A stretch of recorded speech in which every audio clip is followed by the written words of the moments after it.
I wanted to ask you about that. When do you think it is, using your own writing as an example, a good time for an artist to play into expectations? Because your plays are always, they'll black out or they'll light up at certain moments when you would get a traditional scene, just like in Ozu's films where he allied melodrama.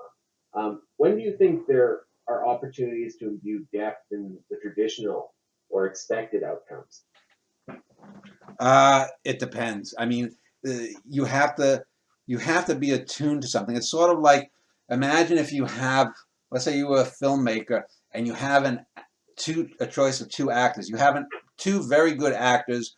One is good in one way, one's good in the other way. But one actor has a great singing voice. Now, as you're doing your film, you choose you choose the well, before you do, you choose the actor who's the good voice, and say, okay, now I have this in my back pocket. This opens up that at some point you may want to have the character, instead of peeling the apple like in the end of Late Spring, maybe the character is in a depressed moment and can sing better. Or the actor who doesn't have the good singing voice, if they start singing, their bad singing may add to a scene later on. So you have to just be aware of the possibilities and listen, just go with your instinct at that moment. And it could vary. There's no one right thing, because what's right for one play, or what's the advice, for example, at the UPG that I give for one poem that was written by, say, Bruce Ariel, would be totally wrong advice if I gave it to Don Moss.